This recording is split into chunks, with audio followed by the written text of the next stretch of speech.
How's that? Works for me. Hey, Facebook, it's me, your girl, Linda Marcus Smith. You can see my thermostat up there. Isn't that special? Well, anyway, I'm here and I'm doing interview number 807, but that doesn't matter because each one is just as important.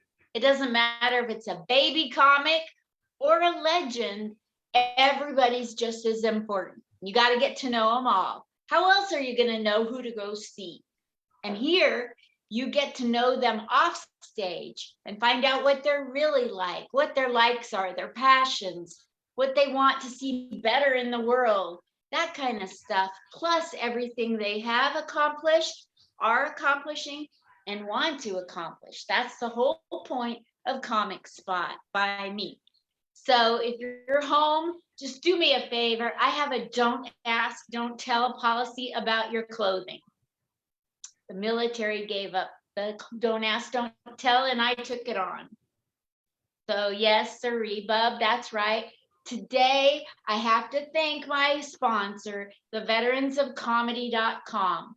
If you need comedy, it doesn't hurt to let someone who has served our country also serve up jokes. So just go to the veteransofcomedy.com and check out all the comics. You'll see me on there too, because I'm a military veteran. You're welcome. So today we have a very special guest on Comic Spot for you to get to know and love. And you'll probably want to follow her. She'll give you her social media afterwards. And I'm going to pull up her intro that she sent me. I asked everybody for a braggy little intro, and she did just that. It's short and sweet, probably like she is. Brenda Brown is here today. She's got her camera off until I'm done with this intro. I don't blame her. Our show, Sauced in the City, Sauced, capital N-D-A, City, where we prove over and over that funny is funny. We play games, attack hot topics, and meet new people, like networking, and have a whole lot of fun.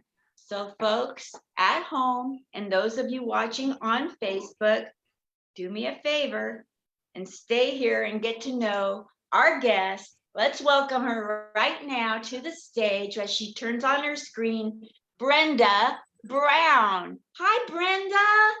Hi, Linda. Look, Hi. that rhymed. Brenda, oh my gosh. Who are you? Tell people who you are. I met you the other day, but I want people to know, who is Brenda Brown? Well, not much to tell. I'm pretty simple girl. I live in Las Vegas, Nevada. I have been working my bottom to the bone since 2017, working with virtual media, which is what you guys now refer to as Zoom media or Zoom shows. So, and in that time, I have produced all kinds of shows, and I am still strong at it. 2022 is looking much brighter, but we will touch down. So that is the special part of what we do.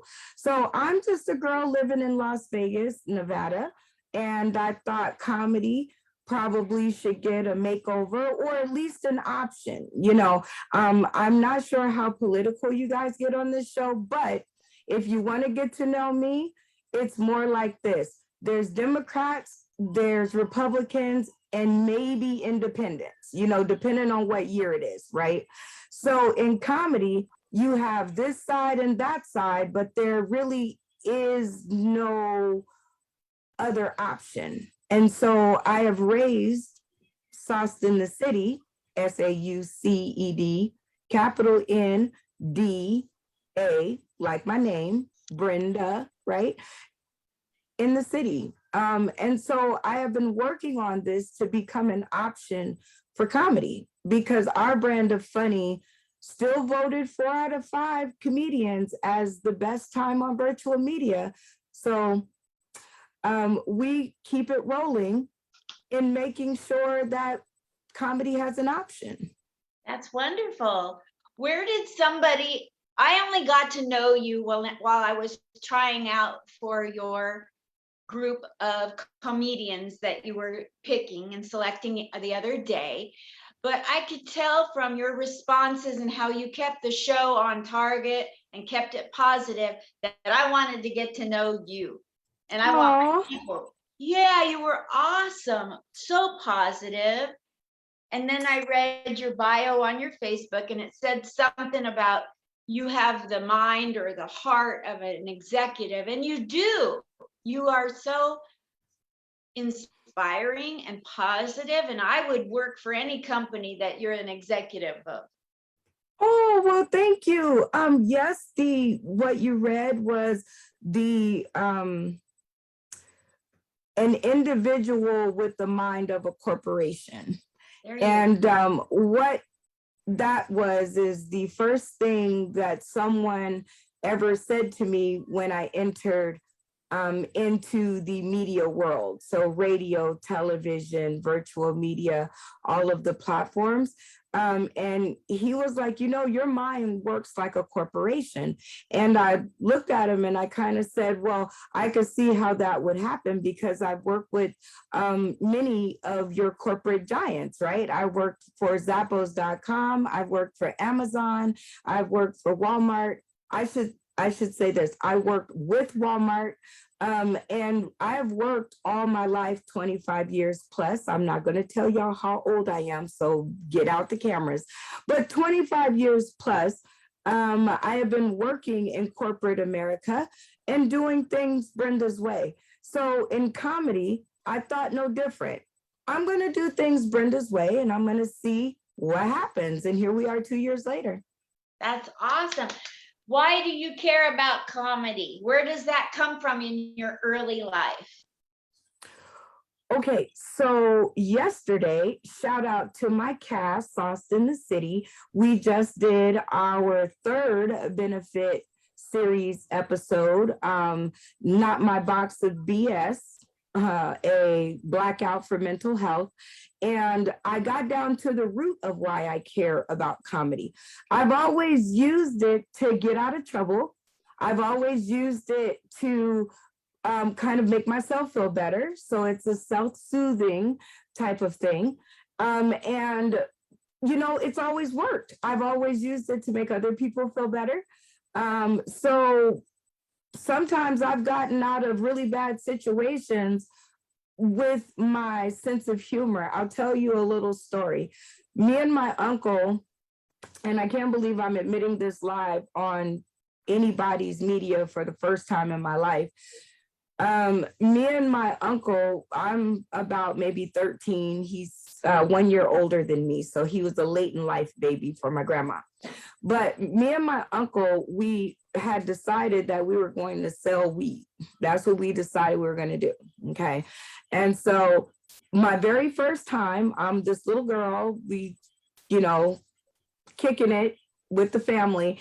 And I decided I was in. So our first trip out of the house, we made it no further than the curb of our house, and the police swooped up and they got us.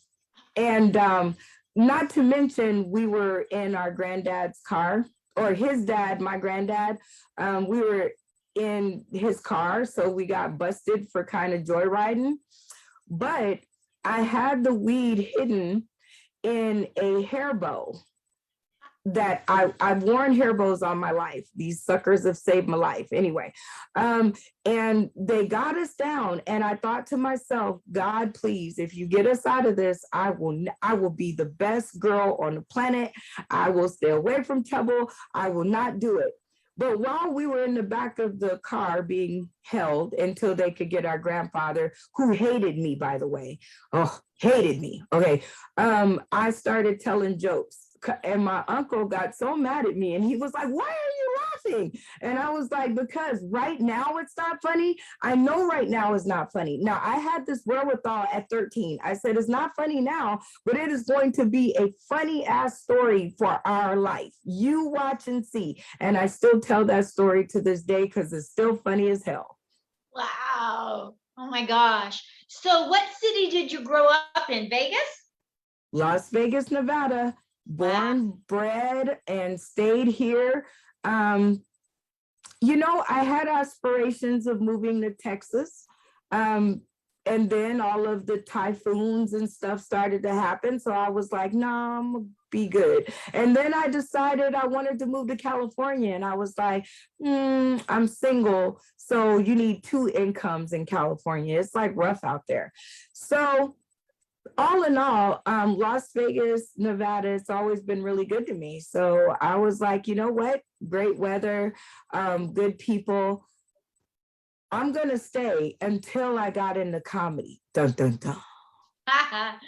Now, in your life, as you went through school, who in your family, who in your schooling early on thought you were funny and told you you were funny? Did you get validated for being funny early in your life?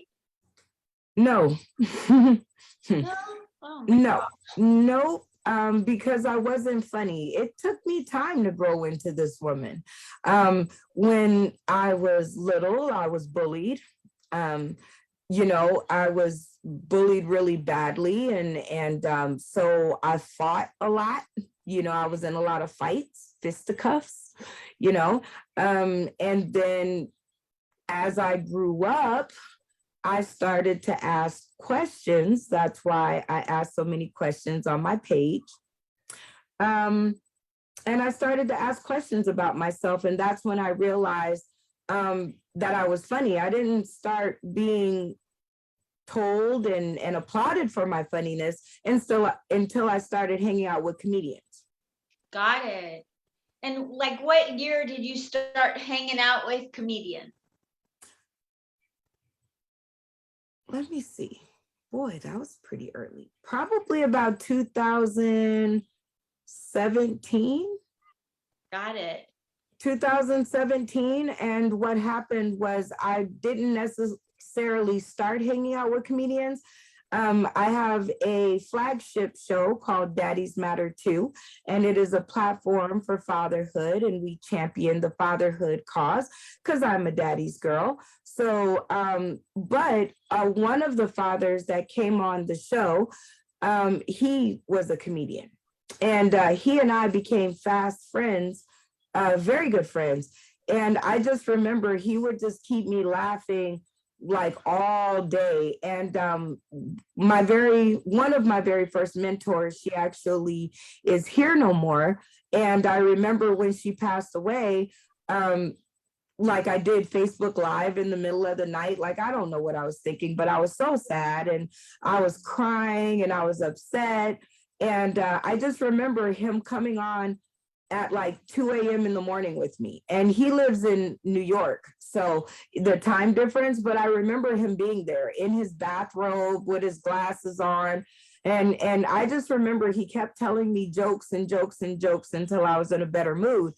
And one day I just went to him and I said, why don't we start doing comedy online? What do you think? Wow. So tell people all the different things that you've done on media regarding comedy. Because I know right now you've got how many shows going right now? Let me think. I think I never stopped to count because I'll get scared at the number and then I'll Right. probably shut down and stop doing it. But get I that. believe it's about 5 shows. We have Sauce in the City, the Comedy Courthouse, that is Monday, every second, third, and fourth Monday of the month. What's the And premise then, of that one? oh, we bring all of the drama of comedy to the screen, and decide who is morally wrong and who is socially right. And it's a great show because we attack all kinds of hot topics. Facebook jail is one of our popular ones. I don't want to say this because you have sponsors, but it was a rather rated R version of some of the things that people do on social media, and how comedians are, kind of misconstrued. You know, a lot of their comments get them put in Facebook jail. You wouldn't believe at the amount of, you know, the smart retorts that come out their mouths, and Facebook will lock their accounts down. So it's pretty cool. We have a jury, we have a judge, we have witnesses, we present the evidence. It's a comedy courthouse. That is hilarious. Yes, it's a really great show. We love it. And then we have on Wednesday mornings, we have the Sauce in the City virtual business bubble, where we highlight local business, and we sell products online, and we do like the home shopping network type thing via virtual media. And then 6 p.m. on Wednesday nights, we have the live screen test that we are now doing for Sight and Sound, Candy and More, for our comedy troupe, which is what you came and did the screen test for. But it was called the 9 o'clock magic hour. And then on Sunday at 9 a.m., we have an additional episode. We call it a flex version of Wednesday night's episode, because we have more comedians than we have seats in our studio that I can pay attention to anyway. So we have, you know, we extend the opportunity for more comedians. And then Sunday at 6 p.m. Pacific Standard Time, we have the Sauce in the City Survivor Series, which is you have to outwit, outjoke, and outlaugh your opponent. Wow. And at the end of 12 weeks, there will be an heir and a spare who will battle it out live on virtual media for the bag. And the bag is the prize money that we've accumulated during the 12 weeks. And we're adding a new one called Joke Rehab. No way. So that's why I said 5. Yep. Tell me about Joke Rehab. Joke Rehab is where comedians who have kind of lost a little bit of their luster, maybe in their career or on a joke or on stage presence, and they can come to Joke Rehab, where we mix comedy and consciousness, and we put it together for food for the soul, to feed the comedian and help them rework things that may need a little spit shining. And we bring professionals, we bring TV credited comedians, we bring stage producers, we bring everybody together and meet new people. Wow. Yes. So That's come fabulous. on out. Yes. And all of this is why I love comedy so much, is that it feeds my imagination. Absolutely. So you grew up not being encouraged to be funny, and you had a lot of things happen to push you down and silence you, and you've come out blooming and have a voice, a very strong voice. Well, thank you. Yeah, you know, I was so glad that we got to highlight mental health this month, because it is an affliction that I have found that plagues many people that I know. I've always been a strong-minded individual where I just want to do what Brenda want to do.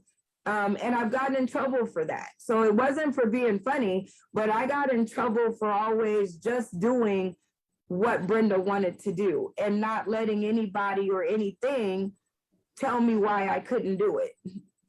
So the more they say you can't, I say I can. So I wasn't really concentrating on the being funny. That's just who I am. I'm not a comedian. I'm not a comic, but I do have a great, healthy sense of humor, and I have my own point of view on how the way things works. And luckily for me, I passed that trait down to my son, because if you think I'm funny, I think this kid like missed his calling. I think he should reconsider it and pick up a mic and go for it.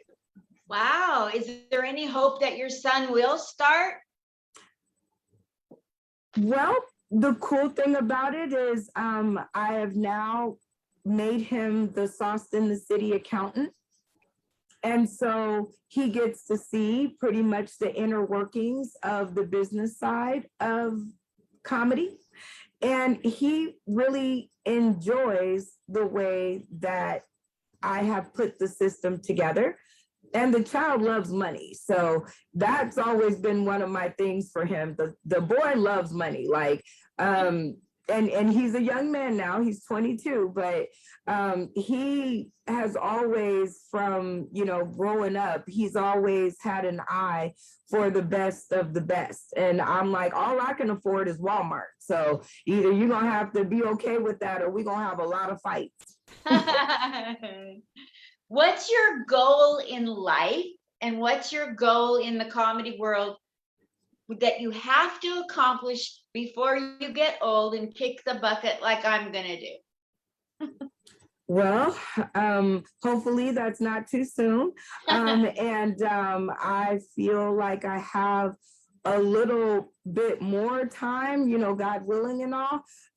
But what I want to do is I want to be the change. I don't want to make a change. I want to be the change. I want to be the option.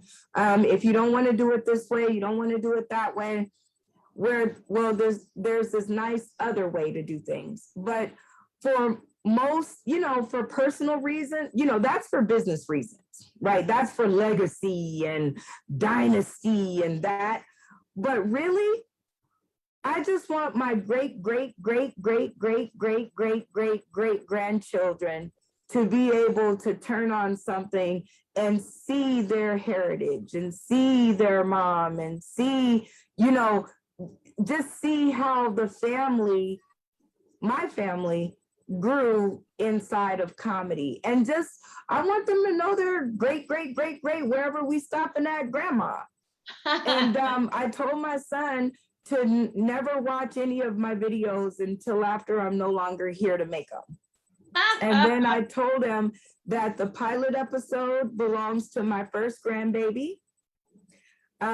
Because I know when they start doing documentaries on the beginning of virtual media and how it all came about, I know Sauce in the City will be in the numbers. We're Googleable, people. Wow. Woo! So So what makes you care about each comedian? I saw you on this tryout show I came on, and you genuinely listen and care and give feedback, and you laugh if they're funny. And where did you get your supportive attitude? Because you came from lack of support, and you're showing huge support. So you and I have that in common, but I want to know where you got the gumption, where you got the desire to help others in areas you've not been helped in necessarily. Well, I got it from my daddy. She got it from her daddy.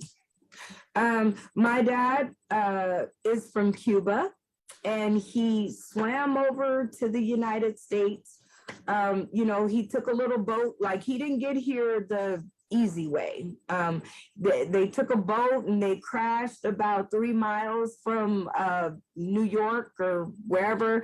They had to swim in, you know, it was all of that. He came here with 2 words of English, and he helped to support, actually, no, he supported me, my sister, and my mom. So my dad came to us when I was about 6 years old, and he got married to my mom somewhere in there, but he chose to love me and to raise me and to look out for me and to make sure that I had everything in life. Wasn't really his responsibility, but the kind of person he is rubbed off on me. And I want to make sure everybody does great. So where my love of it is that I'm a fan first. I'm not a comedian, I'm a fan. And me and comedy shows don't get along. Like I won't go. Like it has to be some reason why I'm going. And so when I figured that out, I figured that all comedians, whether 2 days, 2 minutes, 20 years, 30 years, funny is funny. And I wanted to be a comedian at first. And I stepped out there because, you know, all my comedian friends were like, you're funny, you're funny, you're funny. Go for it. I stepped out there and I got whacked in the head. I got whacked in the head. There was all kinds of red tape everywhere. Everybody was like, I don't know if we want to let you on stage or not, or how, you know, how much do we like you? How much do we not like you? You know, are you in? Are you out? And it got confusing for me. So I said, you know what? I'm going to provide a better way. I care about you guys. It's not the jokes. Everybody's funny. Hell, even I'm funny. I can sit and talk to my son and laugh all day long. However, my care comes from a place where if you want to do something, there should be no reason and nobody in your pathway to tell you whether you can or if you can't. That's so awesome. Oh my gosh. Oh, thank you. I've always felt like I wish I could have met a me when I had this burning desire to be a comedian. Yes. And because I didn't meet a me, I was like, oh, okay. But in my journey, I have met a lot of people, my mentors now. Shout out Big Weezy. Shout out Lisa Wood. Big Weezy? Yes. Hi, Big I Weezy. adore him. I adore him. Yes. Yeah. Actually, he was with us yesterday on the benefit episode at 3 p.m. Yeah, he came and he hung out with us. Matter of fact, you guys can still purchase that. It's $5. Become my friend and I'll tag you into the show. But yep, he came by and he hung out with us, and he is a fan of the show and a friend of mine. And since day one, he's been one of my biggest cheerleaders and a mentor. And I love him. And he always tells me, like, it doesn't even matter what I say. You do your show. And I've been doing it ever since. And so I can't thank him enough. Yes. And you were going to say somebody named Lisa after Big Weezy. Yep, Lisa Wood. She is a comedian friend of mine out of Terre Haute, Indiana. She actually came to Vegas to actually participate on our first stage, December 6, 2020. So she actually flew in and we did a 17 comedian show on the Las Vegas Strip at the Red Palms, right across the street from the Aria. Wow. And I know Gretchen Beauchart and Summer Sinclair are part of your package deal that you've had with you for a while as comedians and improv actresses. Absolutely. I love the way that comedy flows into acting. And Gretchen and Summer Sinclair, as well as Charlie Mack, as well as Jamil Peterson. Let me see some other ones that do their own. Oh, Jay Monet, Just Laugh. Shout out to you guys. Mantrice Haran. These are other comedians that are around me. Working with them, I began to see how seamless it was. So between acting and comedy. So I was like, oh my God, comedy has all these toys and I can travel around the world. I can make money and I can tell jokes. That's the career of a lifetime, at least the career of a lifetime for me. Absolutely. Oh my gosh. Well, do you have a comedy set that you have put together and you say from time to time, or you stay away from the performing? I stay away from the performing. However, if you guys want to see my one and only 5-minute set that I ever did in my life, you guys can go to the Bay Area Arts and Entertainment Cooperative. Shout out to Buck Evans, who's our sponsor of our show. And I did my first only 5 minutes, or you guys can look up Brooke Makes Fun. So Brooke Brissell. She was one that I met early in life, and I did like three-minute sets for her show. But yeah, I'm more producer of comedy more than producer of comedy. And I think I'm still like, I think I still have a little stage fright, but I do have a joke. I think I can give you this one if I remember it. Yes. Okay, so it's about weed. Is that okay? Yep. Okay, so I went to the dispensary. It's legal here in Vegas. So I'm standing in line, and this guy comes out, and he has this vial in his hand, and he's like, "Did you try Mike Tyson's weed?" I said, "Mike Tyson got a weed?" He was like, "Yeah, Mike Tyson got a weed." And I was like, "No." He was like, "Did you try Big Weezy's weed?" I said, "No." He was like, "Did you try Mariah Carey weed?" I said, "No." He said, "Well, okay, there's this one weed called Cardi B. Did you try the weed?" I was like, "Listen, I like my weed simple. Like I like my bras, my alcohol, and my dildos." Simple. Keep it simple. The KISS method. That's it. So that was my one joke that I think I wrote for the Bay Area Arts and Entertainment Cooperative. So now you are an owner of that joke. I'm glad it made you at least chuckle. I don't know if that was a pity chuckle. You can tell me later if everybody else thought it was funny, but yeah, that was my one and only joke. It's a good joke. Are you kidding me? It has a fabulous setup and it has a very complicated punchline. It has a triplet punchline. Woo! See, Big Weezy, I'm learning. You are. Oh my gosh, I love that. You could tag that for another 5 minutes and just have your whole set be about that one joke. Really? Is that how it works? You Okay. could. You could ask him to give you like 10 different tags for it. I bet he could just come up with tags, like it's not just Walgreens that's for happy and healthy. That could be a tag, Oh, see how quick-witted you are? See, I would have never thought of that. Like my mind it stopped at, bras, alcohol, and dildo. Like, so after that, I'm like crickets. So that's why you're brilliant, Linda. You were really great on my show, by the way. Thank you so much for having me. And oh my gosh, I had so much fun. That's what it's all about, is just getting out there and putting it all out there and just having fun. Absolutely. One of my taglines is bring your fun, and then in parentheses, it says NY, like New York. So funny bone, because you have to start with the fun. If it's not fun, nobody's going to want to do it. And then funny it has to be funny because nobody's going to keep wanting to do it if it's not funny.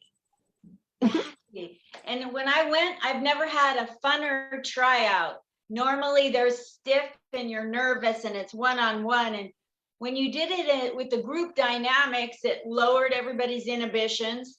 We didn't even need to know what your process was. We're going to find that out. You just let us know. Just sit back, you'll figure it out. At first I was like, what's going on? And you just go, just relax, it's fine. Oh, absolutely. What I used to tell people in the pre-interview calls when it was really hard to get comedians to come on the virtual shows, because comedians did not want to pre-record their sets. They could not figure out what the benefit of that was. But I used to call them one by one, and I would tell them, I'm not asking for jokes, because that's what you guys get paid on. You guys get paid to work it out, to write it out, to construct it, to make sure that it's funny, make sure it hits. Got it. I just want the funny, which is what comes when two people are talking and chopping it up like they just met each other in the coffee shop. Check out the picture. So I would tell them, take everything you know about comedy and throw it out the window and act like you are just sitting around in the green rooms, because I've been in y'all green rooms. I'm just telling you, I've been in some of these comedy green rooms, and I'm telling you, people who are tuning in today, tomorrow, and beyond, that's where the real funny is. Okay, so don't let them, if there's ever a chance for you guys to get a VIP ticket to go hang out with them in the green room, do it, do it, do it. Upgrade that ticket. It is worth it. And I just told them to act like you're hanging out with, 5 or 6 at the time, that was my limit, 5 or 6 of your best comedian friends. That's it. That's the way to do it. And that's the way people should do their comedy. Instead of like, I'm a robot, I memorized some things, let me recall it and regurgitate it.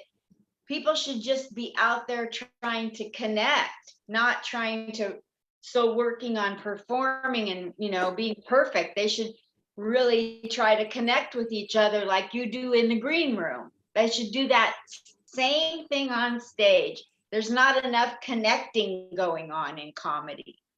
Exactly. We deal in relationships. I tell people Sauce in the City is not a show, it is a lifestyle. If you don't adopt the lifestyle of what we do and how we do it and who we do it with, it's going to be terrible for you and it's going to be terrible for me. And I don't know how everybody else was raised, but I can't work with you if I don't like you. And I don't care how much money that you give me, it's not worth my peace, my sanity, my ease of doing my show. It's not worth it. No. I know there are people out there in comedy that will throw and donate money hoping to get spots, and it just sickens me. Well, we made sure that, donating, there is so much slick stuff going on out in the world of comedy. That's why I decided to do it myself. So that and then I made my son the accountant. So I can't even do slick shit. Like, right, because I got his eyes on me, right? Like, I gotta be good and business wise, because I got my little one, watching me and he's learning. And so if I do bad business, it's going to roll down on him and he's going to, awesome. Yeah. So I'm like, listen, you know what? I make it fair. That's why I call them benefit episodes and they are not called charity episode, right? Because the benefit is if you buy a $5 ticket, 75% of the proceeds go to benefit the people who made the episode. That goes to the comedians, that goes to the intermission acts, that goes to our keynote speakers, that goes to everybody, because we want to make sure that everybody who is on the video is a part of the benefit, and that includes financial. Absolutely. Well, where do you want people to follow you, Brenda? Well, usually I don't like people following me. It scares me. I am a survivor of domestic violence and stalking. So, but you guys can definitely check out Sauce in the City, and you can check out Linda Marcus Smith, because hopefully she'll be over with me. And I am Googleable. My name is pretty simple, Brenda Brown. The hair bow is how you'll know. Hey, that's a tagline. The hair bow is how you'll know. That's right, because there's a million Brenda Browns, right? But yes, I am always wearing a hair bow in my photos, so you will know that that's me. But Linda, it has been really great. Like, they can follow me right here. I'm hoping all of your people tuning in today, tomorrow, and beyond, I'm hoping all of my Sauce in the Cityans that showed up. Shout out to David Green, Emmanuel Soto, JB Robinson, DeCarlo Eason, AKA Mr. Man, and a host of other ones. They'll probably kill me because the list is so long. They'll be like, why you didn't say my name? And I'll be like, wait a minute. hopefully she'll have me back and then I'll can do the rest of the names. But quick shout outs to you, Linda Marcus. Thanks for having me, Miss Smith. You bet. Tell me something before we go. One last question. Sure. Where did the bow come from in your life to wear bows? My mom raised us with them. We always had our hair very pristinely combed and with hair bows and ribbons and bingles and baubles. But also, I can't wear earrings. So my ears don't like any kind of metal, whether it's real or fake. My ears don't like it. So I wanted to bring color closer to my face to do the, because of my skin tone, and like this is orange, it looks really good.